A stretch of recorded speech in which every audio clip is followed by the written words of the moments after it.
Welcome into the best in paranormal programming. This is Darkness Radio. I'm your host, Tim Dennis. Got a good show lined up for you here today, folks. So this is the way this works. Either one, you're hearing me after a successful surgery, or two, you're hearing me from beyond the veil. I'm not quite sure which one this is, but we'll roll with it, huh? Our guest today is Todd Wilcox, and we have a very interesting guest lined up for you today. I don't say this lightly when I say Todd Wilcox. He's not just Todd Wilcox. He's also known as the Slipstream Shaman. And we're going to take you on a journey today into the quantum field as we discuss how you can learn to use your natural abilities in quantum healing. We're also going to be talking about everything from shadow people to ghost hunting to Bigfoot to near-death experiences. Todd has had a lifelong fascination with alternative healing, consciousness expansion, and human potential. His first book, Slipstream Shaman, Using Quantum Healing for Individuals, Communities, the Planet, and Beyond, was recently published, and the next two books in the series will be out soon. Todd also loves talking about the paranormal and hosts his own radio program called My Side of the Universe. Let's bring him in and find out how big that side of the universe really is. Ladies and gentlemen, let's welcome into Darkness Radio, Todd Wilcox. Todd, how you doing? I'm doing great, Tim. Thanks. I'm not sure how big my side is. I try to take a lot, but I also like to share. So it's really it's a give and take. So I'm hoping around 50% is mine. Oh, that's good. That's good. Well, if you're sharing, we hope it's at least 50%, if not more. There we go. Yeah. Well, let's start out slow and then we'll grow from there. Slipstream Shaman. Interesting title. What does that mean exactly? So with shamanism, what shamanism is all about is working in spirit and energy, helping people to fix things in their life in a place of spirit and energy. So you don't do it physically, you do it metaphysically. And that's the shaman side of it. The slipstream is all about speed and ease. And when the wonderful thing about shamanism, it really fits into quantum physics very nicely. And one of the things in quantum physics is a slipstream. And the easiest way I have to describe what a slipstream is imagine you're driving down the freeway and a semi comes by you. Okay. And you get pushed off to the side as it goes by and then sucked back over once it's past you, right? That's part of the slipstream. It's moving air. It's displacing air. If you were to get behind that semi, now you can go faster than you were going and your RPMs would go down. So you're actually doing more and using less resources. And that's what Slipstream is all about with the Slipstream Shaman. We want to help people find a way to correct things in their life that not only corrects it now, but actually goes to the past to make changes. And then that change pushes you forward into the future for even better changes. And that's what the Slipstream part of it is. It's the two things tied together. And what's different from traditional shamanism is all about speed. I try to get things done fast for people. We don't have 3 days to be buried in sand and meditate. We don't have, many of us don't want to take ayahuasca and throw up for a couple of days, as fun as that sounds. It's all about speed, and that's what we look for. When I was training in neuro-linguistic programming several decades ago, one of my teachers always talked about, if we have a process that's 7 steps, you better be looking for a way to make it 6, because there's a way. Okay. And once you get to 6, try for 5. So it's always about what can we eliminate, what can we cut out. I also love Six Sigma and Lean. So I'm always looking for ways to fix a process, have less defects, and do it in less steps. And so that's how the Slipstream came about. Let me ask you something, Todd. You brought up something which has interested me lately because of one particular individual that I was looking to have on the show because of his background. And his name escapes me right now. I think his last name is Barr. Is it Steve Barr, who is out in Kentucky? Steve Barr. Yeah, I don't know Steve. I think that was his name. He was on a show on Vice, and he was healing people through ayahuasca. And oh, was he a convict at one time? Yes. And yes, I've seen that. Yes, it was Kentucky something or another. It was the name of the show. And sadly, he passed away. Oh. Yeah, and unexpectedly, from what I read. I went to his website. I was preparing to ask both he and his wife on the show, and I was just about to reach out over the holidays, and it turns out that Steve passed away, and it wasn't clear on the website. His wife didn't necessarily make it real clear as to why or how he passed away, but between heart issues, COVID, and some other things, Steve fell ill and never quite came back from it. But one of the things that he swore by, if you go and you watch the show, are those 3-day, 5-day ayahuasca journeys. Mm-hmm. And as you described quite brilliantly, Todd, it is a lot of getting to know yourself through ingesting, throwing up, and having these trips through ayahuasca. Why is it that it seems like in order to get closer to the universe, or in order to get in line with the universe, there's suffering, pain, and torture involved with it as well? It's a very interesting question. And I even believe, even though I'm looking for ways to do things faster and easier and less painful for people, mm-hmm. we're coming, normally when we're trying to make a change is because we're coming from a place of pain. And the pain is there to help us change, to let us know, hey, don't touch that burning rock, hot rock from the fire. Sure. So pain's there for a reason, and it might just be one of those situations where there's a price that has to be paid, and you pay it in pain, and it works, for some people to get them to do it. But I think most people, if you look at most people that are involved in some kind of a healing like I am, they've had a lot of pain in their life and a lot of frustration, and the people that read our books have had a lot of pain and frustration. And the pain is a very good driver. It gets us to do many more things than pleasure will. We certainly like to move towards pleasure, but pain will get us moving faster. Oh, yeah. And more focused than the pleasure will. So pain is just one of those motivators that we have out there. As much as we like to avoid it, it can be very effective, in our evolution and our progress. But isn't pain also one of those, not only can it be a motivator, but can it also stop you in your tracks? Isn't it one of those things that if we don't have the courage to move forward, that it will set you back in your journey as well? Absolutely. And so many people, and there's been many times in my life where pain has stopped me from taking action on something, where my perception of taking action, the pain that I might get stops me from the possible pleasure and great things had I moved on, whether it's talking to somebody for a date or going for a job, or if you're in sales, asking for the order. That pain, that fear that's out there that we think about, we normally make much bigger in our minds than it will be when it actually happens. And yes, that certainly stops us in our tracks many times. You see salesmen that are at the theater during the afternoon instead of making calls. You see the people on Friday night wishing they'd asked somebody out during the week. There's all those things that the woulda, coulda, shouldas, and pain and fear really get in our way. They're very powerful motivators and demotivators.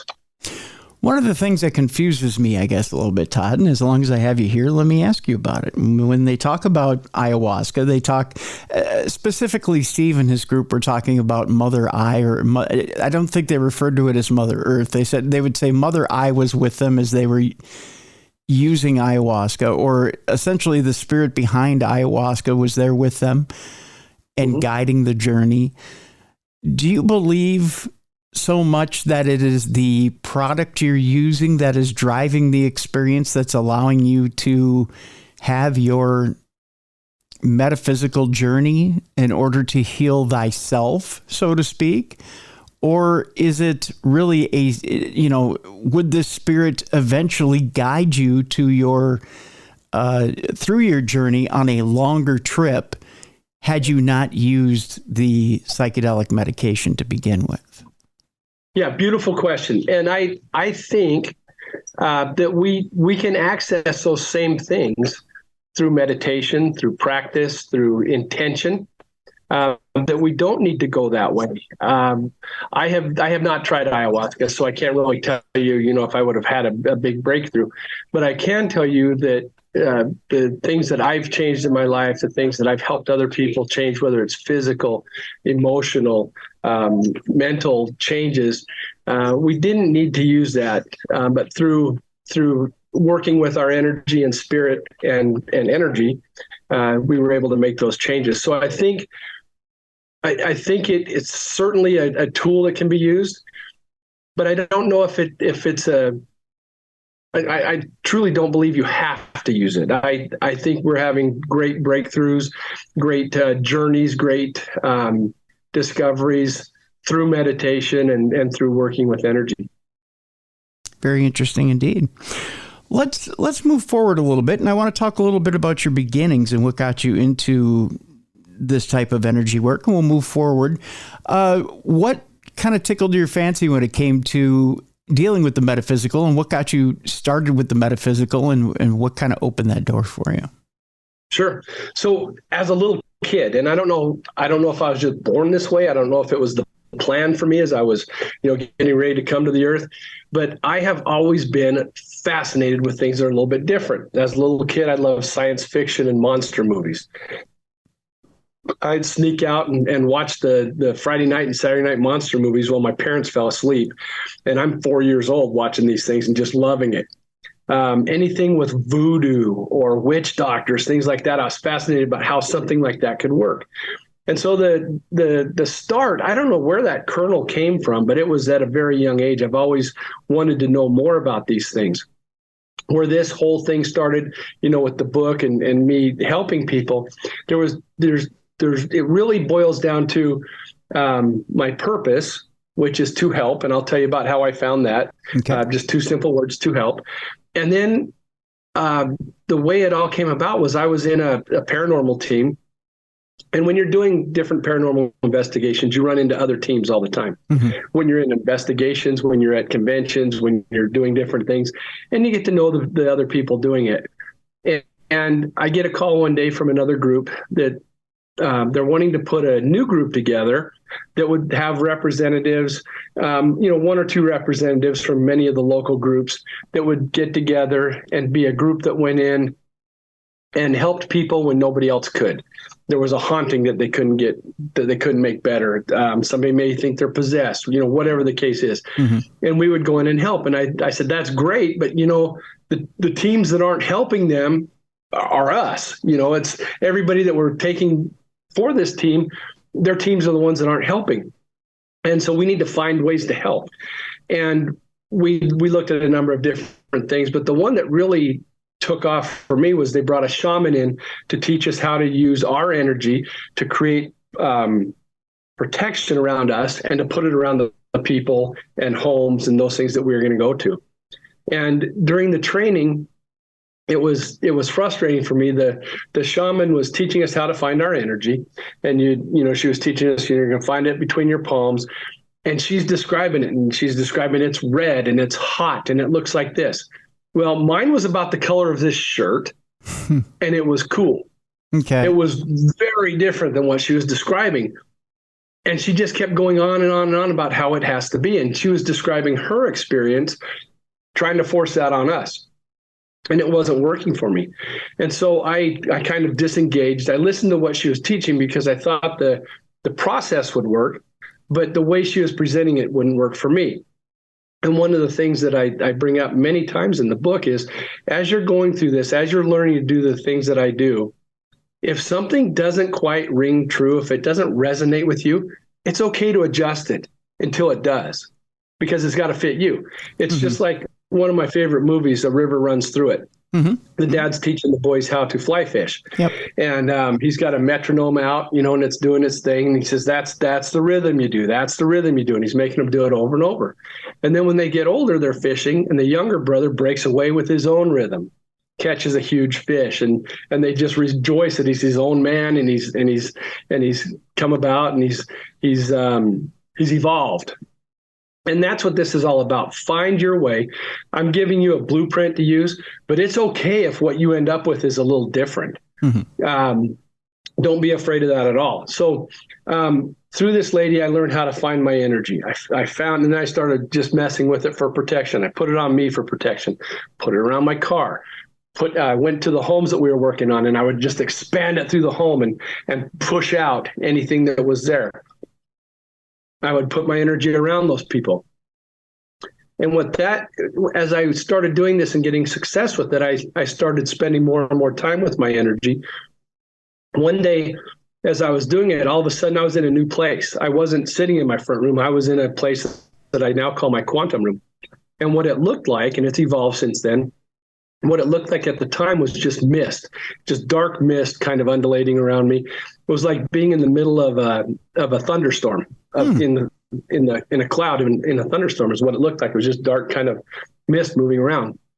And I could, as I asked for things, they would come out of the mist to me. I asked for a warrior team so that when we went to help these people, I might need warriors to help me get rid of something. And mostly what came to me were dogs that I used to have and other things. And so I was able to build a warrior team and then a love team as I was in this quantum room to help people. And then it progressed from helping people with paranormal problems to helping people with health problems, with money problems, with work problems, with anxiety, with nightmares, you name it. They've asked me for help, and that's where it all came about, and that's where it grew from, is building that quantum room, having a warrior team, a love team. Now we also bring 7 generations in to help with the final healing. And I've called it healings for years, but really what it is an energy alignment. Okay. So what we're finding are things with this person metaphysically that aren't operating properly. We remove it, heal that area, fill it full of, first we give it energy to clean it up, to debride it, and then fill it full of love energy to start the healing and keep anything from going back into it.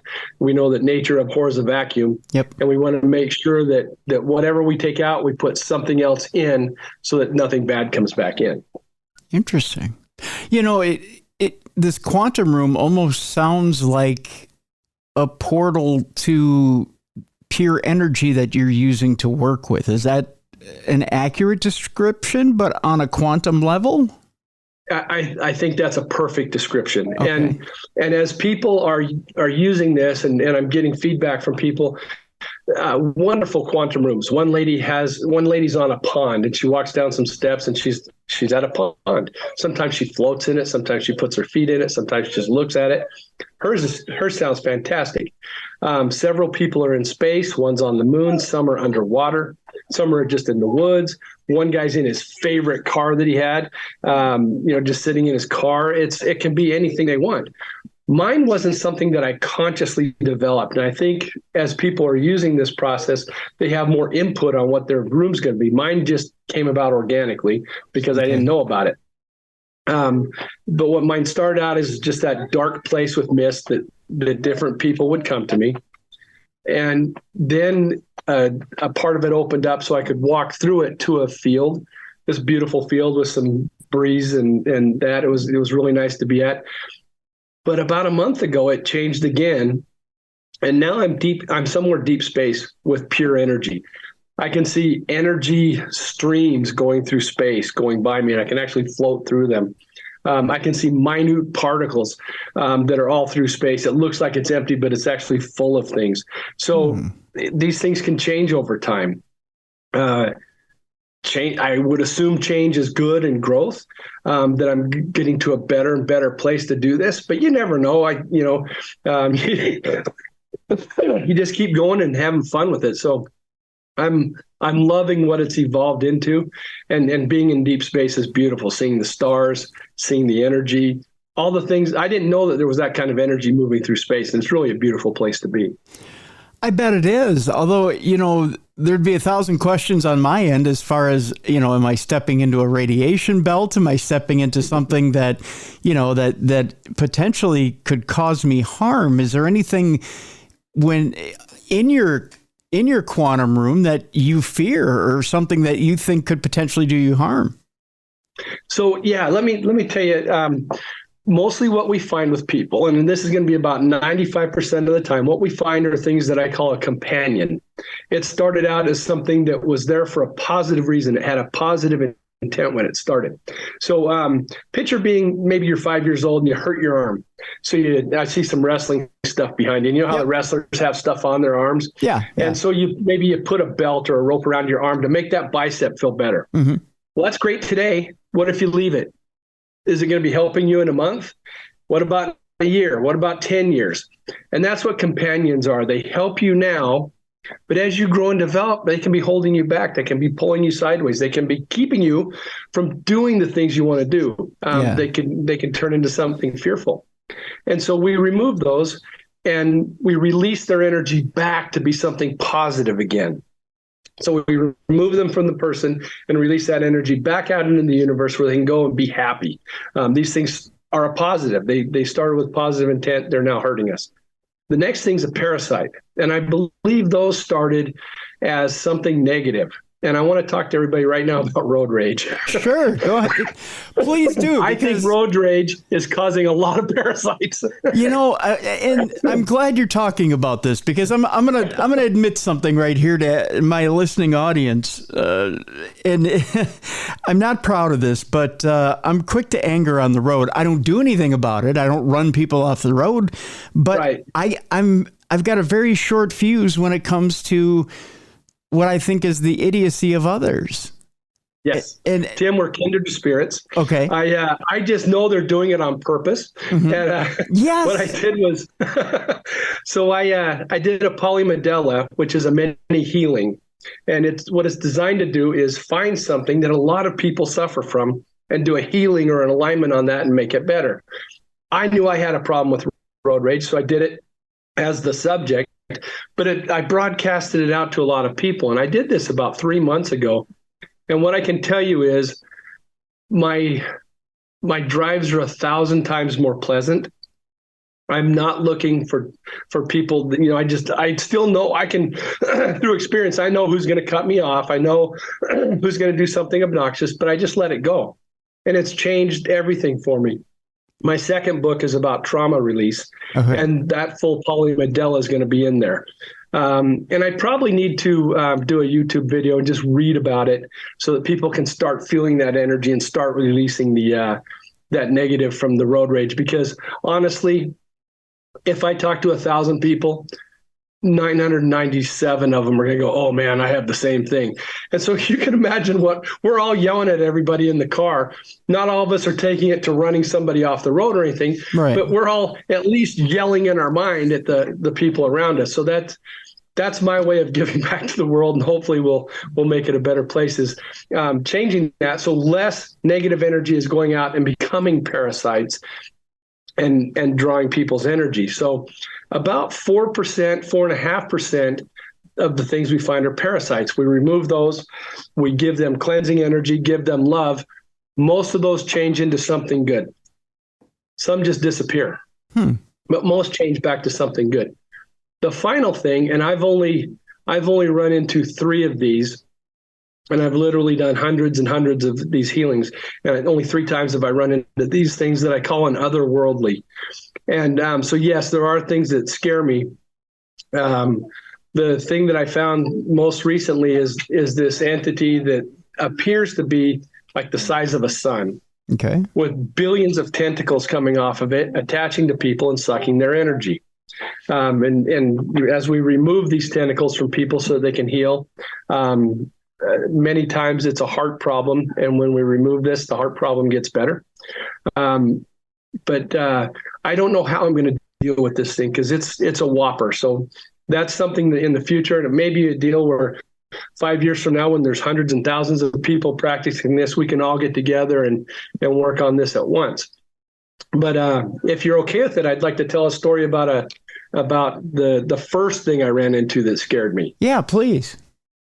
Okay, so I'm working with my friend Ron, and in the Slipstream Shaman book, this story is in there in more detail than what I'll give here. But Ron's the only name in that book that's actually the person's name. Okay.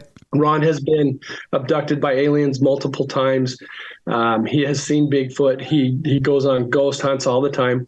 Great guy. Mm-hmm. He started feeling bad, feeling tired, and they found that his heart was failing. And it got down to 13%, and that was 6 years ago. Oh, wow. And they told him he had less than 2 weeks to live. And so we thought we were losing Ron. And I had been doing work with Ron, and we would help, but then it would fall back. Help, and then it would fall back. And one day, when I heard he only had 2 weeks left, I really wanted to do something and help. And so I'm doing the process. And I'm working with him. I've got him in my quantum room. We're in different parts of the state. You don't have to be with me to do this. Okay. And as I'm working with him, I see this thing attached to his back going to his heart, and it looked like it was sucking energy. I removed it and tried to see where this thing went, and a part of my quantum room opened up, and I see this alien with this big triangle-shaped head. And it's looking at me, and I'm looking back. We're both scared. And it sends energy at me that just physically knocked me out. I'm sitting in my chair at home, and I made a Captain Kirk chair to sit in to do my stuff. Yeah. And I'm sitting there, and I'm knocked out, and I come to in this chair, and I'm mad. I wake up, I'm mad. And so I go right back into the quantum room, call Ron back in, find this thing, try to get him, bam, knocks me out again. And I don't know what to do. I try to build my energy up. About a week later, I tried again, same result, knocks me out. And I talked to a friend of mine who does energy work, and I was telling her what was going on. And she says, all right, Marine, here's what you're going to do this time. You're not going in like a Marine. Okay. You've learned that that's not working. Remember how you have this love team? How about you give this thing love? I said, okay, well, the other thing's not working. Let's try it. So I went back in, got my love team together. We built up a ton of energy. I opened up the portal, for lack of a better word, in the quantum room so I could see this alien, and just blasted it with love. It didn't know what hit it. It was in pain. It was absorbing all this love, and we just sent love. I lost contact with it. It was gone.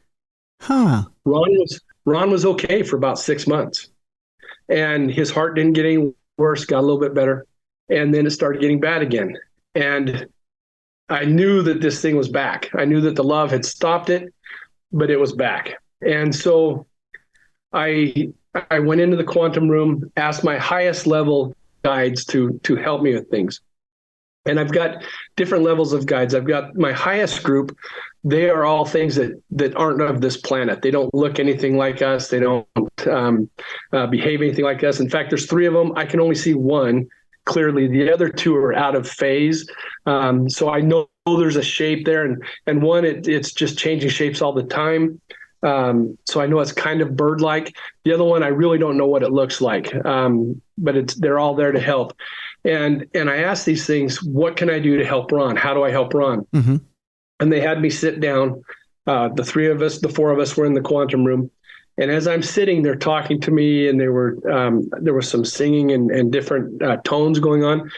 And I can feel my arms getting bigger. My hands are getting bigger. It's like when the Hulk starts happening and everything starts getting bigger. The same thing was happening with me. I could feel my shoulders expand and my neck and everything. I'm just feeling huge and strong. And then once I noticed that all of me had transformed, they just started saying words, and it was tear, drive, slam up, smash down, squash. And as soon as they said squash, the quantum room opened a little bit. I saw him in his ship. There was an alien in his ship. I was on top of the ship, ripped the ship open. That was the tear. I hit him like a linebacker would hit a running back, and drove him, drive into a wall, slammed him into a ceiling, smashed him on the ground, just started crushing him into a ball. Wow. I then sent his ship into the sun and watched the whole thing incinerate. Now, I almost didn't put this in the book because I want to help people. I want to heal. I want the world to be a better place. I want to help raise consciousness. Right. I want these good things, but I couldn't get this thing to stop and to leave Ron alone. And that was where the guide sent me. So I felt I had to tell the truth and describe this thing, even though it's violent, and I didn't want this to be about violence. But it stopped him. And that was about a little over 5 years ago. Ron is still with us. His heart's still working at about 13%, and they can't believe he's alive. They've put him on various last call medicines, telling him this is the last thing we can do. You've only got a few weeks. Then a year goes by. This is the last thing we can do. You can only have a few weeks. And because those things are no longer attached to him, he's able to at least sustain. He's not going back to normal, but he's sustaining. He is getting stronger. He can go out. He loves to go take photographs. He's out doing those things. And so he lives, well, he doesn't live a fully active life. He's living a much more active life than he was 6 years ago, and he's still with us. And so, yeah, there's some things out there that scare you. But for the most part, what I find are very positive things. You said a lot there, and I have some questions about it, Todd. Let me see if a little bit of intuition doesn't hit the mark, or if I'm way off the mark. Okay. That big scary thing you saw when your friend tells you to throw love at it, did you get the feeling that, and especially when you say it centers on the heart, I told a friend dealing with my own heart issue, I said, I almost feel like when people with heart issues have heart issues, it's almost like emotionally they've been put through the grinder. And physically, we're just now catching up. So emotionally, you've been torn down, and it's almost like you've had your heart broken. Now, physically, you're just catching up, and the heart is physically breaking. You're just a step behind. Is it with this creature almost like, you know what? This creature is attacking the heart because it already senses that it's broken internally. But now it's almost time to do the job physically, and we might as well attack it because it's weak, and that's the weakest point. Truly, I think you're onto something there. When you look at nature, the lions are waiting as the wildebeest go by, and they're looking for that weak link. Mm-hmm. Or the gazelles or whatever. The first thing they want to do is go after that weak link, a damaged leg, a sickness, whatever. They want to take out those weak ones. And so, yes, I think the natural thing, and I think it's with predators, is when not just animal predators, but people predators too. Mm-hmm. They find that they identify that weak link in the family. Maybe the kid that the parents don't like as much, and it's obvious.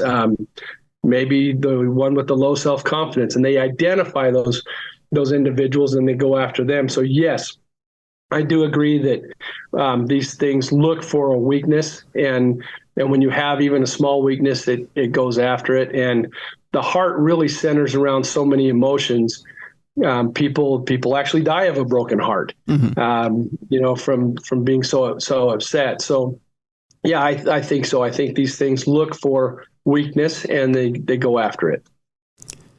So this creature, and it's interesting that you're given the command to almost go after it and smash it after throwing love at it. I think you're throwing love at it to throw it off balance because it's not expecting to get the opposite of what it's looking to do, which is to physically break something down. So mm-hmm. You're throwing it off balance by giving it something counter to what its mission is, but then you're coming at it with brute force. But your brute force is different here, Todd, in that your brute force is coming from a space or a place of love. And I don't mean to get all woo-woo on you here, but you are coming from a place where you're trying to help out a good friend. And it's a different type of force than what this, for lack of a better term, this alien is used to. Right. Would that be accurate? I think so. Yeah, it certainly wasn't prepared for something to come at it like that. And it was probably weakened by me pouring love into it. And my guides knew when it was time for me to take a different approach. And and I'll do that, but I would prefer, I much prefer when we're able to return things to their natural state of positivity, where they can help the universe again. And that's what a good 95% of what I do is just return energy to its correct place where it can really help. There's a lot in our field that has to do with energy and positivity and negativity. I don't know. Words are hard today, Todd, that's for sure. But I could see where, when it comes to, especially as you said, paranormal investigation, where you would come in handy in a team to try and turn that sort of stuff around. I tell you what, let's take our break. When we come back, let's start to talk a little bit about where you fit in a paranormal investigation team or in an investigator, as far as investigators, and how you work within a group. Because one of the things I find is we can kind of separate these groups into hobbyists and actual groups that are trying to get things done. And so I want to talk to you a little bit, Todd, about cleaning up after paranormal teams. That's a subject I think it might be a little bit of one that might touch you off a little bit. We'll talk about that when we get back. And also, we'll talk a little bit about things like shadow people and more than just common, ordinary ghosts. And we'll even get into our friend Bigfoot as we go on and here in the show. Our guest is Todd Wilcox. He's known as the Slipstream Shaman. There's a book out there, Slipstream Shaman, using quantum healing for individuals, communities, the planet, and beyond. We have a link to it in the description of this program. The website, there it is. You've got it held up right there. I see that there, Todd. Slipstreamshaman.com is the website. Check it out during the break. When we come back, more with Todd Wilcox, and we'll talk about paranormal investigating and teams. Are you doing more harm than good? We'll talk about it with Todd when we come back, right here in the Best in Paranormal Programming. This is Darkness Radio.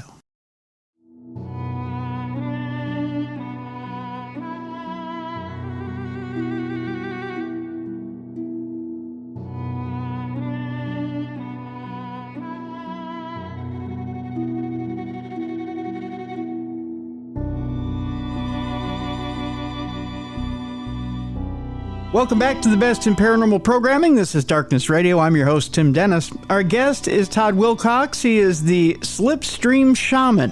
You can go to slipstreamshaman.com to find out more about Todd. He also has a book out there, Slipstream Shaman, using quantum healing for individuals, communities, the planet, and beyond. Also, Todd, you have a radio show out there called My Side of the Universe. How can people hear you on that radio show? For most people, you can hear it in the podcast form. It's broadcast from a tertiary station in Utah on Saturday nights, and then it moves to podcast after. So if you type in My Side of the Universe or probably even Todd Wilcox, you'll be able to find it. And there's a lot of shows there. Also, there's a few at my website that will take you right to those links. Okay. And there's we've had some fun people on there. I love Star Trek. We've had Tim Russ. He played Tuvok. Okay. Has been on it. Hopefully, we're going to have Adam Nimoy soon. And then my absolute favorite one ever was I had the man named Bobby Clark. He was the person that played the Gorn, the slow-moving lizard man on the original Star Trek. I got to talk to him, and I'm getting goosebumps thinking about it. That was one of those monsters that I just loved as a kid, and I got to talk to him. Nice indeed. Good find. Good job.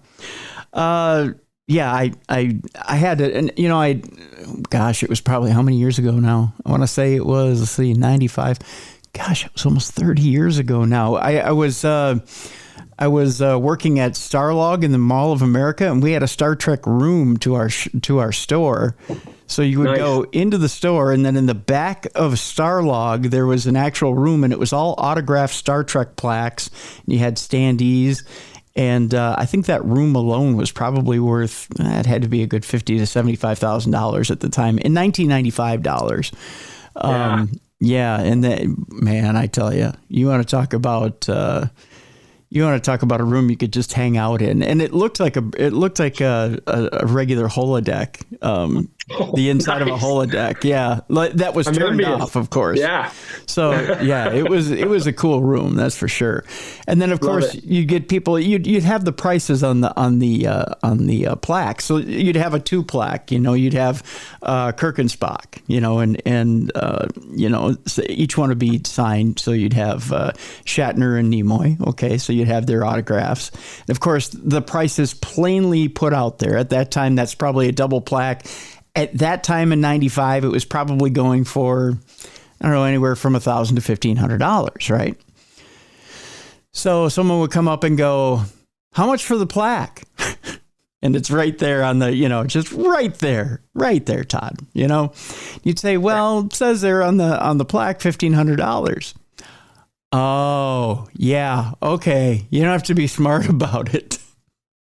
Well, no, it says right there on the plaque, $1,500. And then it's amazing. Yeah, you just say, "Oh, can I wrap it up and get it ready for you today?" No. Just looking. You could sell a few, $200-$300 plaques, like, Sulu or something like that, but it was hard to move those $1,500 two plaques. They're pretty tough, those double plaques. Cool thing to have. Yeah. Now you got me thinking about Starlog, but yeah. So before the break, we were talking about paranormal investigation, and one of the things that kind of, I don't want to say turns my crank because that's the wrong language to use, but one of those things that sticks in my craw, we'll put it that way, Todd. Yes. Is you have legitimate paranormal investigation teams out there, but you do have the teams that are hobbyists that want to be a little something more. Now, everybody deserves to get their come up. Everybody deserves to grow and try to get out there and actually help people.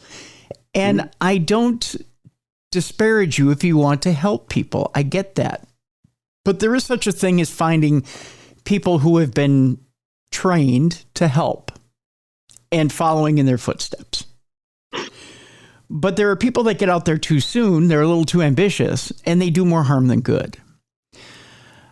Talk to me a little bit about some of the harm or some of the signs you see when you walk into a house and what it is you have to do in order to correct some of that harm that happens when you walk into a house that's been handled less than expertly by a hobbyist team. And again, what you have to do to clean that stuff up. Sure. So probably the biggest thing is, and I've lost the word right now, but there's teams that go in and they mouth off to whatever's there. I'm here to fight you. You're nothing. You're stupid. They're yelling things. They're antagonizing what's there. Yeah, provoking. Yeah. Provoking, yes. Provoking. I lost that word. Yeah. So they go in and they provoke, and they think that they can be as obnoxious as they want and say, this all came from me and only me. Don't hold it against the people that live here. Well, that's not the way it works. They've built up this negative energy, and then they left.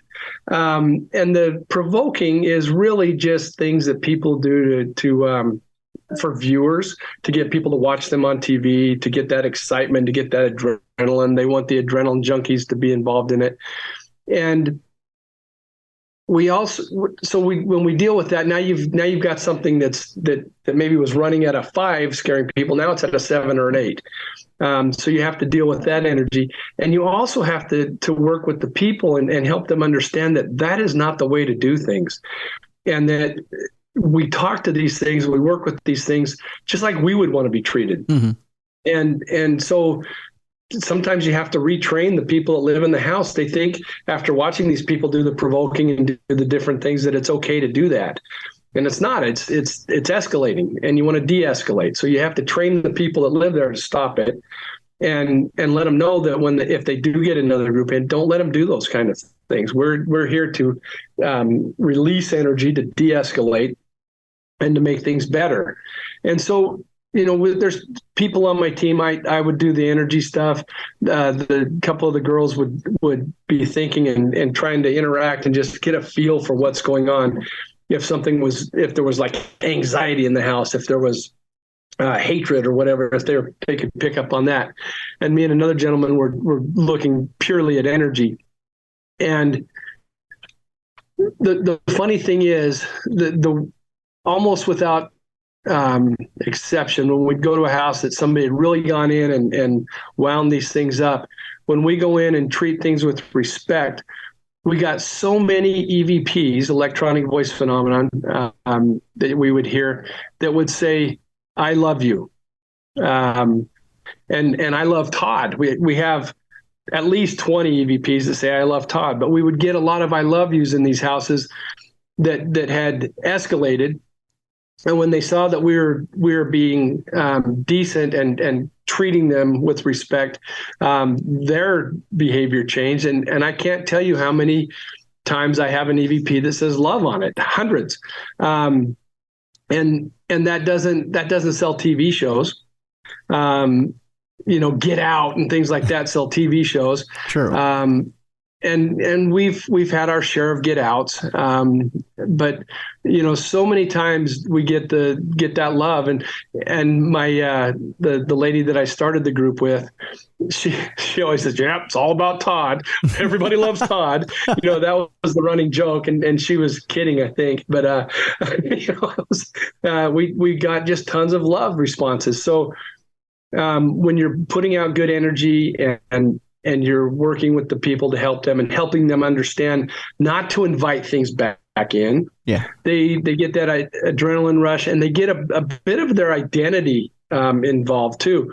Well, I've got this haunting, and they don't want to let it go. So groups will come in and get rid of something, but then they invite it back in. And so that's another part of the training is, don't invite these things back in. We're working to get them gone. Yeah. Don't invite it back in. You're going to want to.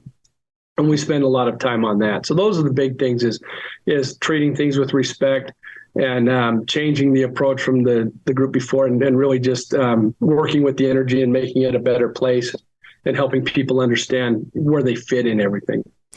One of the things in paranormal investigating that I think has been kind of an enigma, kind of a big mystery, if you will, is shadow people. And I think different people have different ideas as to what they are and what they aren't. Where do you stand on shadow people, and what do you think they are exactly?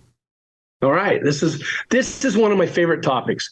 In the paranormal world, many of the people in paranormal investigations have never had the experience. They've gone on ghost hunts and they hear EVPs, and that's about as far as it goes.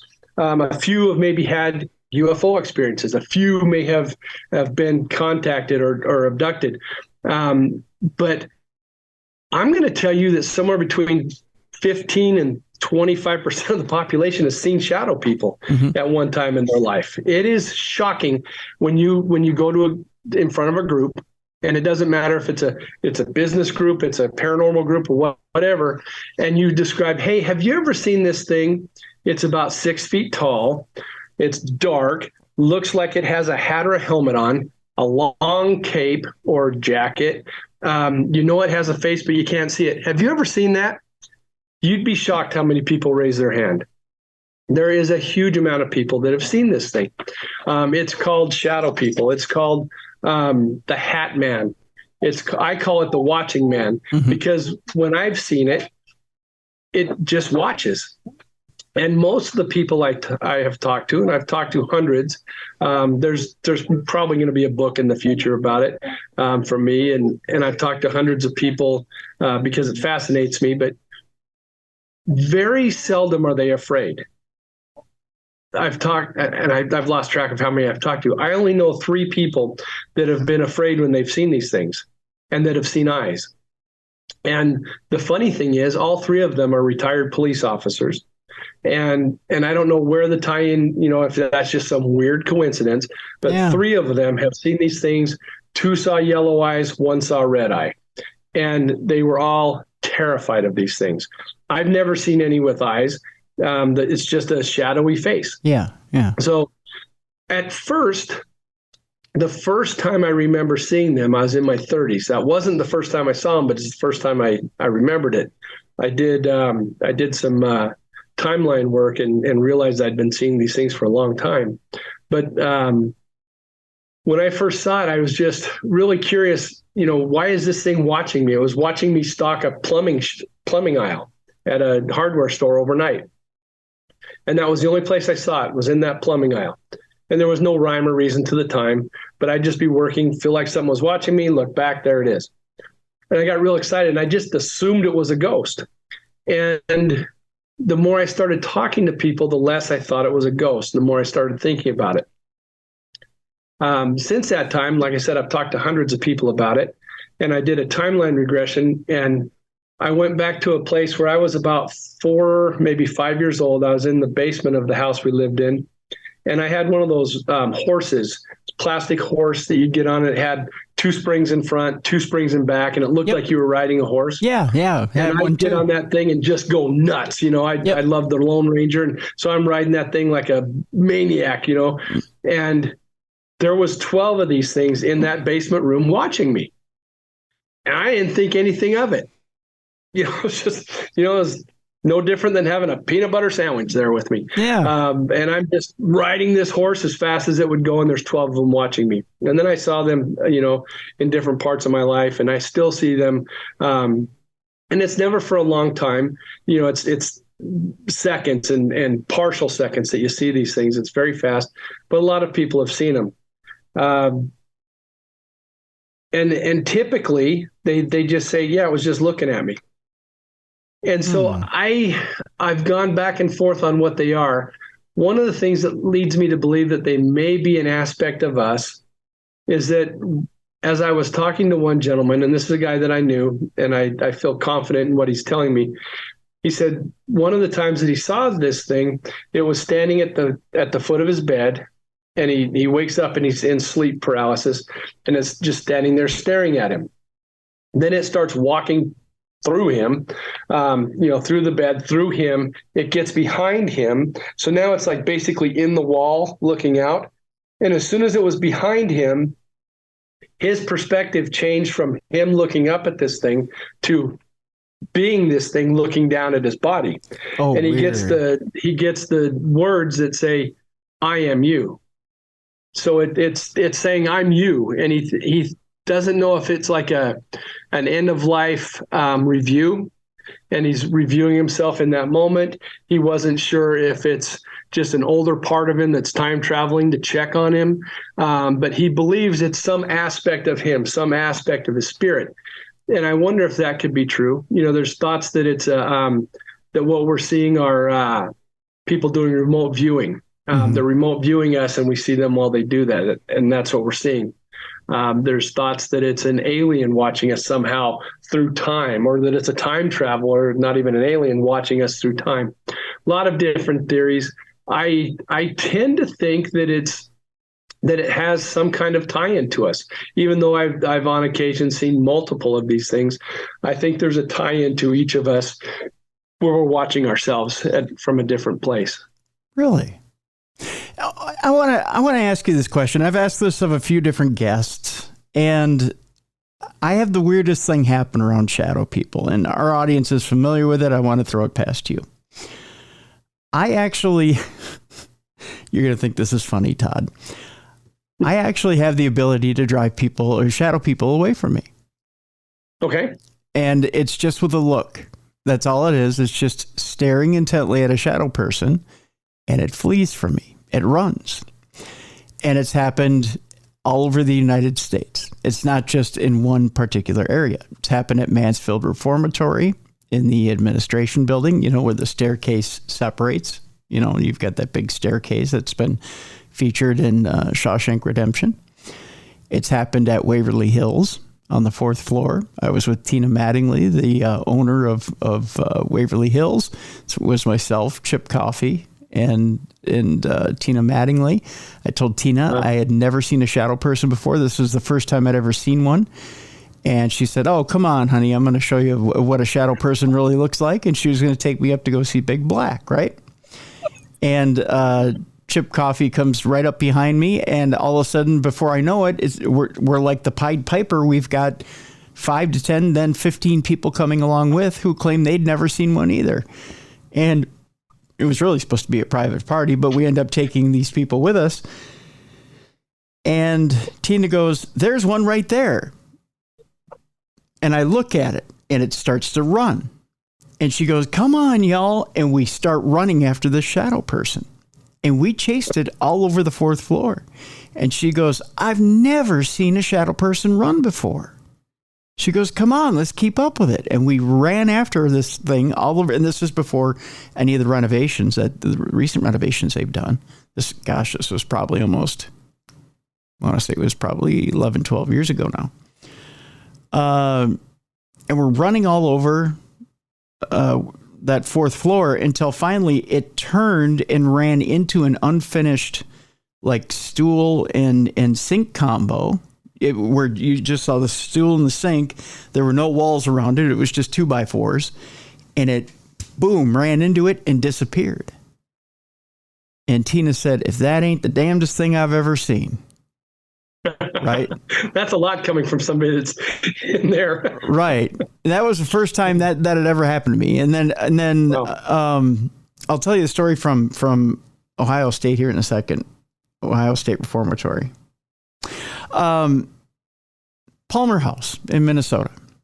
And again, this is a review for a lot of the people who have heard these stories before. We're investigating in the cafeteria. I've got a group of people with me, and in the cafe. It's not a cafeteria, but in the cafe, we're sitting in there, and there's reports of different shadow people that occasionally show up in the cafe. And we hear noise back in the kitchen. There's no employees in the building whatsoever. We've been given the keys for the building. Well, we hear pots and pans banging around in the kitchen. And I said, who wants to come back with me and investigate and see what that noise is? Nobody volunteers. I said, come on, guys, you paid all this money to come back here to investigate, and you don't want to go see, what's back there and what made that noise? Nope, nobody wants to go. Well, just at that time, they yell for people to switch groups, and I decide I'm going to go back there. Now, I have a condition called Charcot foot, and at the time, I'm on a 4-wheel knee caddy. So I decide I'm going to go the length of the lunch counter and then take a left and go in through the swinging doors and go see for myself. Well, I'm all by myself. There's nobody in the room with me. And I call out to whatever's in there, like it's because there's rumors that there's a kid ghost that's around there that plays on the stairs and whatnot. So I started talking to it like it was a little kid. And so I'm kind of taunting it. And I said, do you want me to come in there and play with you? I'll come in there and play with you. Here I come. I said, if you want me to come in there and play with you, I said, go ahead and bang the pots and pans once. So I heard a bang. I said, okay. Wow. I said, if you want me to come in there, if you really want me to come in there, bang them twice. And I heard bang, bang. And I was like, okay, here I come. I'm coming in there. I was just being playful. Well, I get to the edge of the edge of the lunch counter. And as I do, a shorter shadow person, probably about 3 foot tall, comes running through the double doors, like, doesn't move the doors at all, but runs through it, stops and sees me, and then boom, takes off in the other direction and runs through the brick wall of the back of the cafe and goes out of the building. Disappears. Right? Just like saw me in kind of an oh shit minute, and then boom, takes off. Right?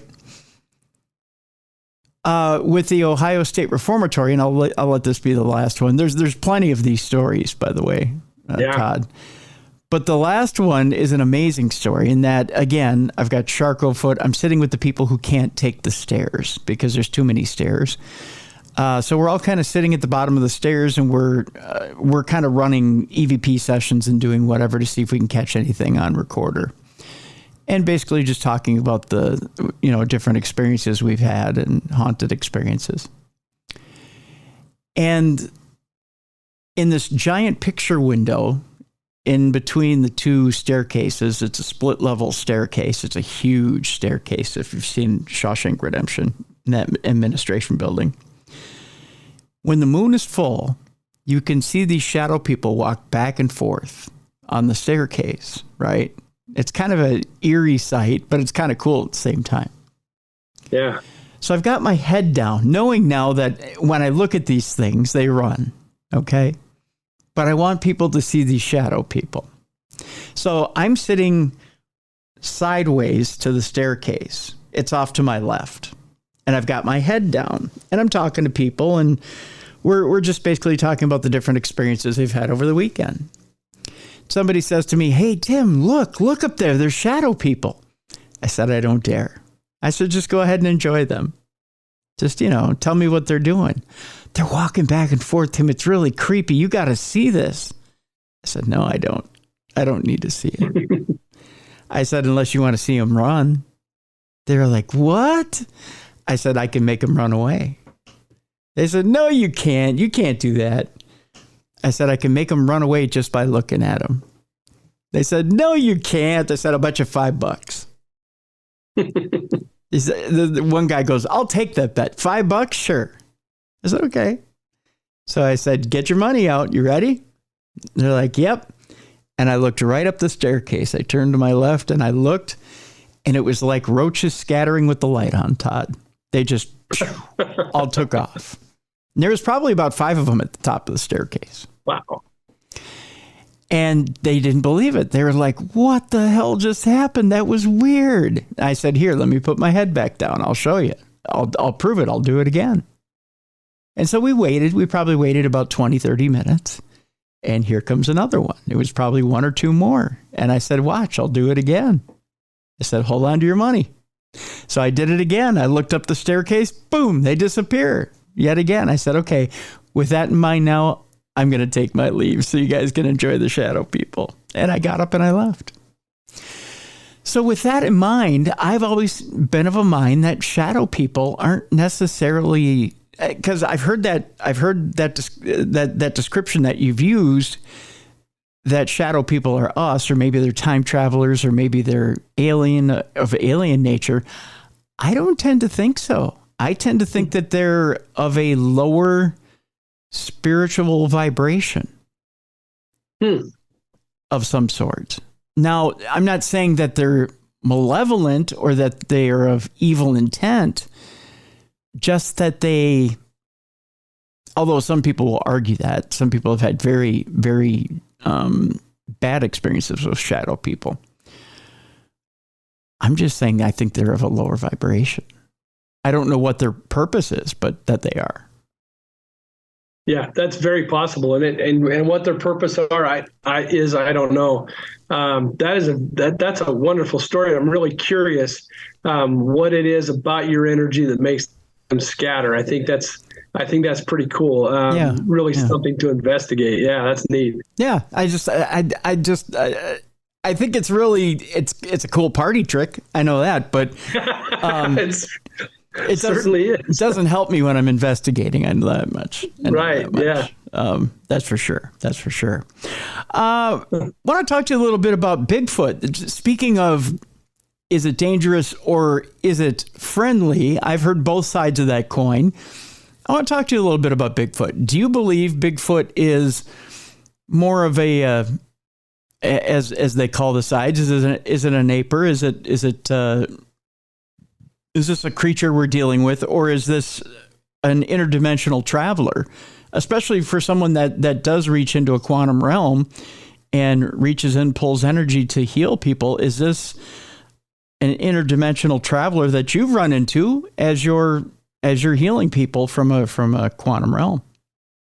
Yes, and I do. I'm in the camp of that it's an interdimensional. I don't believe it's just a crazy monkey, giant monkey running around that's going to kill people. Okay. I told you about my highest level guides. Mm-hmm. There's 3 of them. Right below them are 2 animal spirit guides. One's a bull elk. The other one is a female Sasquatch. And when I got her as a guide, I was in a desert area, and there was a mountain range going down the side of where I was. And you could see a long way down. You could probably see, I don't know, as far as your eye can see, and I'm guessing it was 10 plus miles that you could see down there. And when she came to me and kind of possessed me, I guess you'd say. When I received her, I was her for a minute. I was walking on the ice, not slipping. It was really awesome. And I looked down that mountain range, and I knew that if I stepped away from this group I was with, that I could travel down that mountain range in milliseconds. And I don't know if it's because they go a certain distance, pop in and out of dimension, and they go a long way. But I knew that if I left that group, I could be miles and miles away in milliseconds. And I wanted to go walking with her and be like her. And so I would say that just like with humans, there's mostly good ones, and then there's some bad ones. Okay. But I don't think, again, what sells TV? That getting scared, that getting that adrenaline, having the rocks hit the cabin, that's what sells TV. My experience, and this has all been in a spirit realm, is that is not the case. And the people that I've talked to that have seen Bigfoot, many times will say things like, there was a time in my life where I wouldn't have been able to see them because I was kind of a bad person. I've changed my ways. I'm better now. And they wouldn't let me see them before. And so I get a lot of that, where people really believe because they've changed their ways and they're better people, that the Bigfoot has presented themselves to them, and that you're not going to get to see them if you're there for trouble. Another friend of mine, PJ Jensen, says that you're not going to run into these things if you're packing weapons either. So when he's out in the woods looking for Bigfoot and interacting with Bigfoot, he never goes armed. Neither did Ron when he could go out there. But they always go unarmed, because they believe that the Bigfoot knows that you've got that, and they're just not going to make themselves known if you're going to be shooting at them. And so I think there's an interaction. I've talked to many, many people that felt like they had a psychic connection with the things, and it was telling them, don't go down here. You need to go this way. Really guiding them away from an area that they shouldn't be. And I don't know. And we don't know if it was because there was maybe a bear or a cougar, or if the Bigfoot were there and just wanted to be left alone, and it was telling them to go the other way. So there's a psychic connection there. I think they're more evolved than we could ever guess. And I do believe that they can travel transdimensionally. And many people have seen them when they've been abducted on the ships. And Ron is one of them. He has seen them on the ships when he's been on there. Really? Let me ask you this, Todd. Do you feel like, you say you don't see them when you're armed or when you have weapons.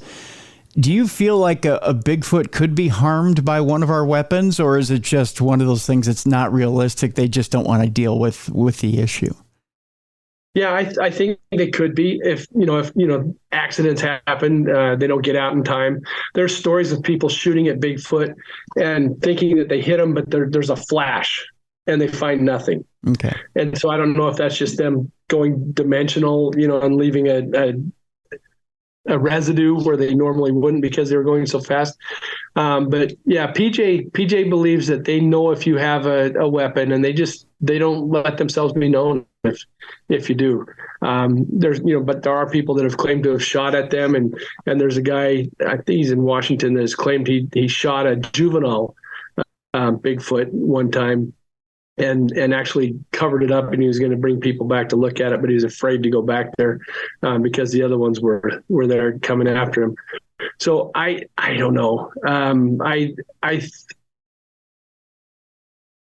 It's one of those great debates. I love the whole thing with Bigfoot. I'm sure there's something there. One, because it comes to me and is one of my guides, but when there's stories of Bigfoot on every continent that's populated, there's some kind of a Bigfoot story. How does that happen? Yeah. So I know there's something there. I don't know exactly how it works, but I think there's a transdimensional aspect about it that lets them come in and out and move great distances. I've heard other people talk about. I always liked leaving things. I'd find a Bigfoot tree when I would do this stuff, and I would usually leave coins up high, 7 or 8 feet high on a branch, just to see what would happen. And other people leave things. And I've heard stories of people being 5, 6, 7 hours from their home, setting up a Bigfoot tree, putting stuff out, or maybe building something in an odd place, and leaving trinkets there, getting home and finding those things in their backyard.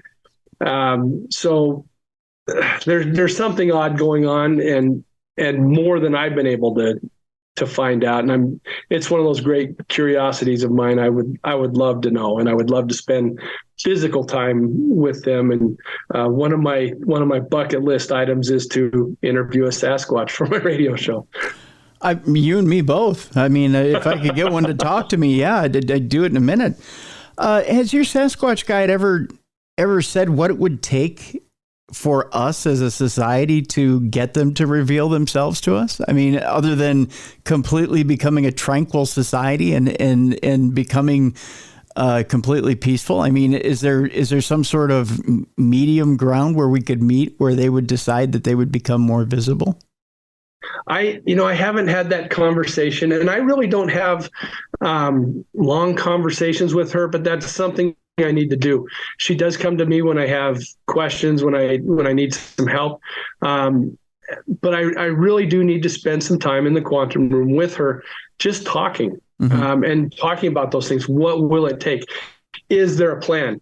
Would you do this? Those kind of questions, and see what we need to do, where we need to go for that to happen. And that's one of the things that I would really love to have a better feel for, and get that opportunity to physically be in the presence of one.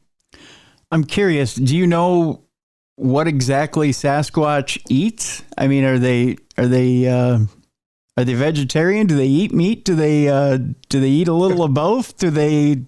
Yeah, great question. And in the quantum room, you can't smell anything's breath. So I don't know from that. And again, I haven't had that conversation, but it is something that I'm certainly curious about.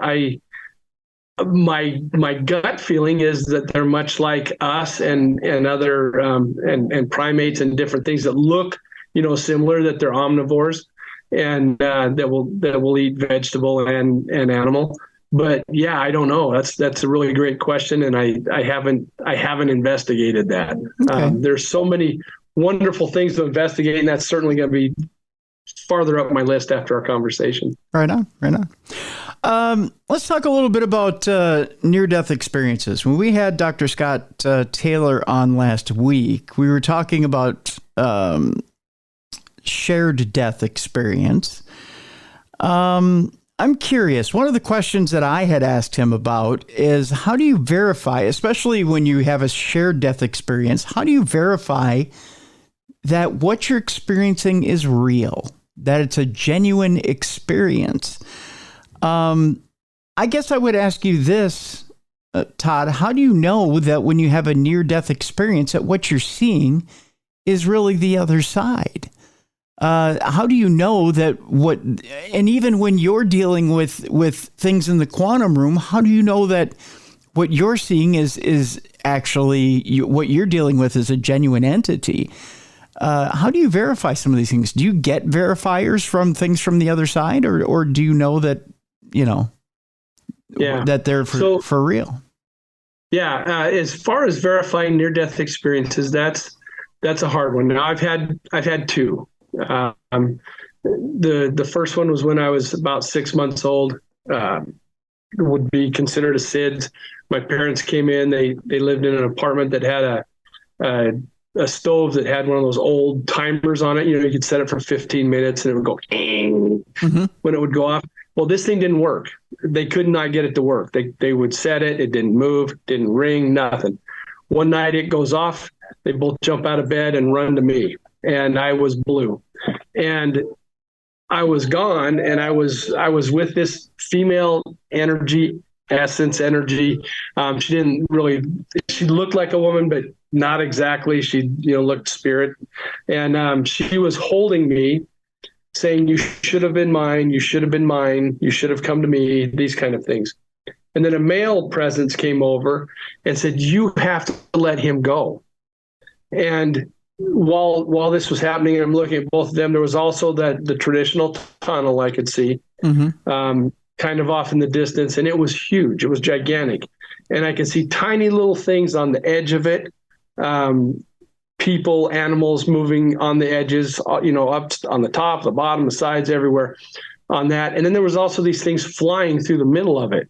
And so I could see a lot of activity in that tunnel. I wasn't in any way drawn to the tunnel.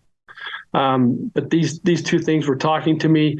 And after about the third time that the male presence said, you have to send him back, I was back in my body. And I just remember gigantic pain. Everything hurt from not having oxygen for however long that was. Oh my God. And that's really all I remember about being back. And then in high school, I had a massive hernia. And this was late 70s. And when you had a hernia operation at that time, you stayed in the hospital for about a week. It was, they kept an eye on you. There was a lot of things that could go wrong. And I went in, had the surgery. And while I'm in the operating room, I left my body. I'm watching from the corner of the operating room, looking down at what was going on. I see my doctor yelling at the anesthesiologist. The anesthesiologist is yelling back at him. They're freaking out. One of the nurses took off and ran out of the room. And then I got sucked back into my body. And I didn't feel anything or anything like that, but I remembered it. The next day, he was doing his rounds, and I asked him, hey, how long was I dead? And he turned white. Absolutely white. He says, what do you mean? I said, that part where I died and you were yelling at the anesthesiologist and the nurse ran out of the room. He didn't talk. He didn't say a thing. He said, no, that didn't happen. That didn't happen. He just kept shaking his head. That didn't happen. He never came back and visited me even one time after that. And I'm there a week. The rest of the time it was a different surgeon checking on me, checking the status of the repair and everything. And, he wanted no part of that conversation. So I know there's something on the other side. And then the other part of leaving the body, the death experience, I've left my body, just out of body experiences during fights. For some reason, I was in a couple fights as a young man, and I got jumped by two brothers one time in an apartment I lived in when I was in like the 4th or 5th grade. And I watched the fight from up above again, just watched it. And then in grade school, in the 6th grade, I got another fight in the gym and I left my body and I'm watching it from up in the rafters and I'm looking at the dirt on the rafters. And there was a piece of food. It was the cafeteria, the gym, everything. And there was a piece of rotted food that was up there that I saw on it. So I was watching these things. So I know we can leave our body. I know that there's the spirit aspect to us, that our body is not the end of our existence or the full scope of our existence. What is out there, I don't know, and I think we're made to forget when we come here. And since we're talking about near-death experiences and that, I also believe that there's more than one life happening. People call it past lives. I look more at it as concurrent lives. Okay. When I'm in the quantum room, time is different. And I think it's the same way with our lives, that we're doing many things at once. When I'm writing down the experiences I have in the quantum room, future tense, past tense, present tense, are all intertwined in the same sentence. They make no sense when you're reading it. The words are exactly perfect for my experience, but my editor looks at it and says, okay, Todd, it might be perfect for your experience, but it's not how people that learned English can read it. Yeah. And so I have to pick a tense for a sentence, even though the words don't fit what I'm trying to say to the experience. I have to find the right way to say it so that present tense, future tense, past tense work in a sentence for somebody that's learned English. So I think our lives are that way. It's not necessarily a past life that actually happened to us 5 generations ago, hundreds and hundreds of years. I think it's all happening somehow at the same time, and we just don't understand how time outside of our body works. Time inside our body is very linear. Mm-hmm. You take a spaghetti noodle and you hold it out straight, and that's what time looks like to us. Sure. Yeah. But when you're in the quantum room, you can take that noodle and wad it all up into a ball, and that's more what time looks like.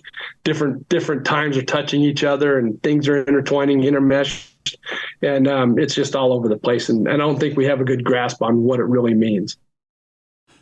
Let's go down a little bit of a slippery slope real quick here. And let's say you and I are in your quantum room. And I say to you, Todd, I want to look at a past life. I want to see if I have a past life in a certain time, or if I ever existed at a certain time, like say in the Middle Ages. Is it possible at that time that you and I sitting side by side, you could show me if I existed at that time, or you could show me an ancestor that existed at that time, that I could actually look at myself or be beside myself at that time in your quantum room? I would say yes, it's possible, because when you're in that quantum space, it's like you're a superhero. You can truly do just about anything you want. I haven't attempted anything like that. I've gotten on my timeline and followed it to different things. Interestingly, when I'm doing that, when I try to do past life or concurrent life regression, I'm never a human. It's always something different. And it's always the time of death when I do it. So one of the things that I was a creature that had arms that kind of looked, arms, legs, everything that was segmented like my watch band. Yeah. And that was how I moved. And I can remember looking at my hand, falling down as I was dying, and then it went dark. Another thing that I was a thing that looked kind of like a walking turtle with big bow legs, and something had gone through my neck and into my body and killed me. And I felt that, and I again felt myself fall forward. I've never been able to be in a place where I'm interacting with things. It's just been the time of death, and they're all different creatures. One was in the water, a water creature. It's never been a human before. So I don't know if this is just my first or my only incarnation on this planet, but all the regression that I've done, it's always been some kind of an alien thing. And my guides are aliens. So it makes me wonder if this is, the first or only time that I've incarnated on Earth. Interesting. So this may be your first human life. Correct. And kind of going back to your question a minute ago is, can I take you? I would like to tell you a story about where what I do is a little bit like remote viewing, associative remote viewing. Okay. I got a call from a nurse that works with organ donation. Mm-hmm. And she said, can you do some work on this young man that we just did multiple organs? He's failing. He's going the wrong way. Can you see if you can help him? And using her energy, I could find him. I worked with him and just sent him love, just lots of healing love energy until he was overflowing with it. Once he started overflowing with energy, another little boy came into the quantum room, and he was very gray, very weak, very sad. And so I was done with the one who had received the organs, and I went to this little boy and started giving him lots of love energy and watched him get big and strong and then that love, that healing love energy left him in different streamers. And what I perceived was that those streams of love energy were going to his family. He was the donor, and he was sending healing love to his family to help them heal from what just happened.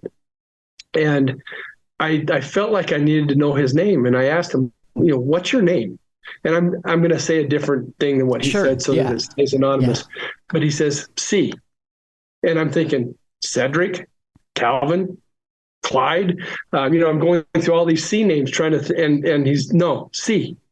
He just kept telling me that. And we got done.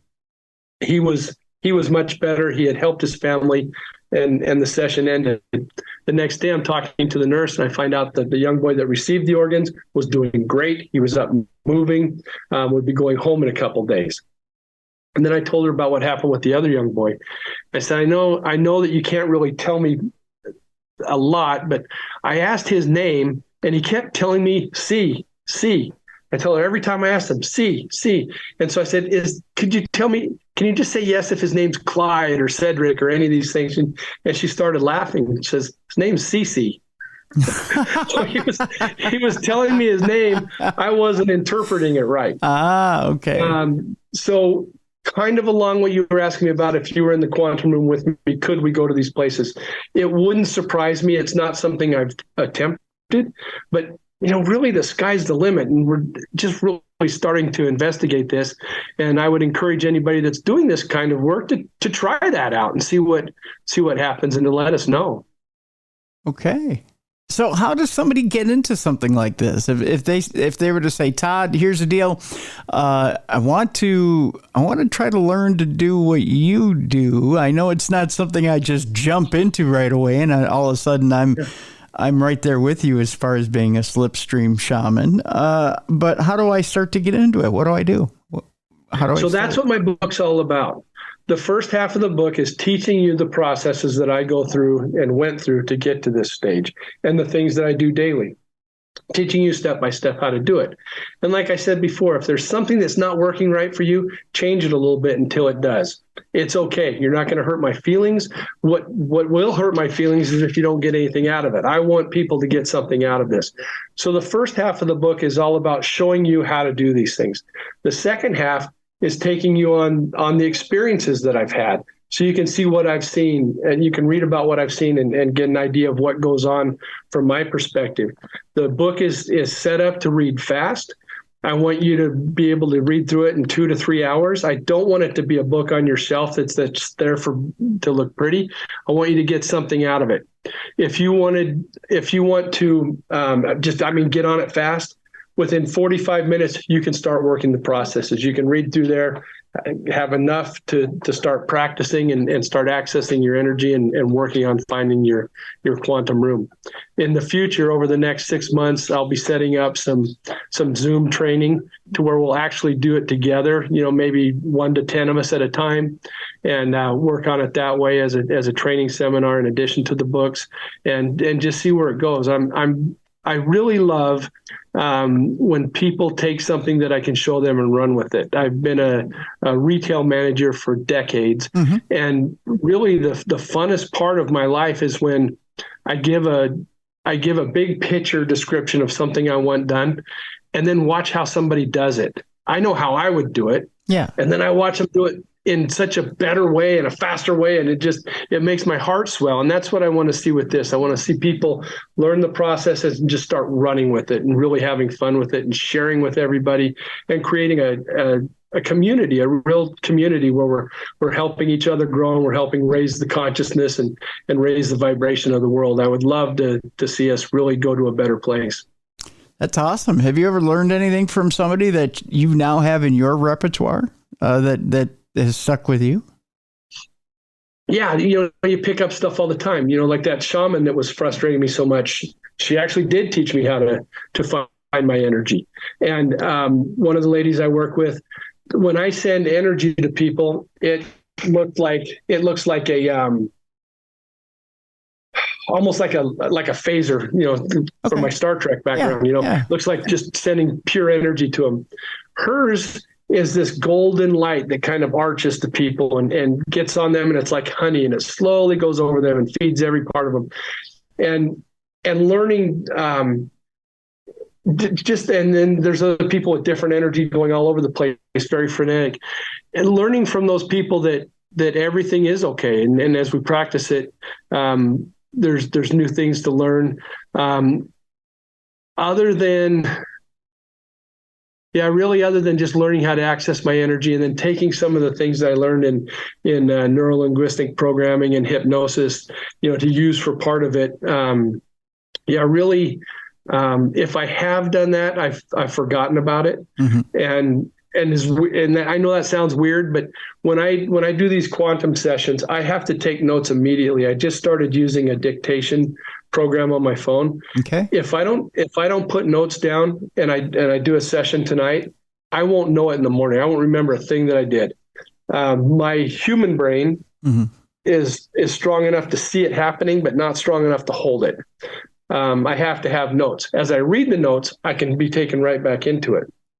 So I probably have learned some things from people and forgotten that I did. I suppose it would not surprise me. I suppose it's like anything. I do 158 shows a year, and if somebody says to me, "Hey, do you remember that show you did in June with that one guy?" I'd go, "No, I don't." Well, You'll remember me, though. I will. That's right, Stephen. No, I mean Todd. Yes, I will remember you. Just because the show has been so different. That's why I'd remember. Plus, you've got Bigfoot for a guide. How do I not remember you? I mean, that's pretty special. I got to tell you that. It is. And it was funny when we got those guides, everybody, one lady was really upset. She got a mouse for a guide. Well, a mouse is great. It brought things to her, but she was hearing about a bear and a moose and an eagle, and I've got two, and so she was really upset, but she's come to understand that mouse came to her for a reason and has done some great things for her. And while most of the people were kind of annoyed that I had two, they also said, yeah, if anybody was going to get Bigfoot, it'd be you. Hey, if it were Mickey Mouse, I'd be down. Mickey Mouse would be a fun guide. I'd take him. Yeah. Or Mighty Mouse. That'd be a good. Mighty Mouse, yeah. Mighty Mouse would be an a lot of good things. Yeah. So yeah, and I don't remember, what they said. What this mouse has taught me is this, and I don't remember what they said, but once they took the time to really get to know that guide, they were very happy that they had the mouse, and they were very proud of having that mouse. Well, see, I mean, don't judge a guide by its animal traits. Exactly. I guess, right? Exactly. Exactly. Yeah. I couldn't be happier to have Bigfoot and an elk, but everybody gets their thing for whatever reason, and it's what they need. So that's right. Those were the ones I needed. That's right. The book is available right now. Slipstream Shaman, using quantum healing for individuals, community, the planet, and beyond. We have a link to it in the description of this program. Also, we have a link to Todd's website as well, slipstreamshaman.com. You'll be able to participate in all things Todd Wilcox from those links right there. So we encourage you to look into Todd further. Also, Todd's radio show, My Side of the Universe. Click on it, listen to it, and get involved, folks. Kind of expand your world along with Todd. I know I'm gonna look into some of this because you've kind of tripped a few triggers here, Todd. So. Excellent. That is if I survive surgery. We don't know yet or not. I will? You've got this. Okay, you're sure now. If it's okay, yeah. I just want to let everybody know if they want to have me do an alignment for them, I will, a healing alignment. Just send me an email and ask for it. I am about a month and a half, 2 months behind because I can only do so many a day. Okay. But so I'm really behind. Don't think I'm ignoring you. And also follow me on Instagram and or YouTube. The Instagram is where I'll let you know anytime I do a polymedella, a mini healing like we did with the driving. And so that's where all the new stuff will come out. And so I would encourage you to subscribe and follow on those. Okay. Sounds good. All right. Todd, I want to thank you so much for being with us today. I have had an absolute blast. Tim, the time has flown by. It has flown by indeed, my friend. Again, check out Todd's information in the description of this program. Is Slipstream Shaman, using quantum healing for individuals, communities, the planet, and beyond. Folks, I want to thank you so much for joining us again this week, and again, being a great and faithful listener. Again, if you loved what you heard this week, go rate and review us. Give us a 5-star review.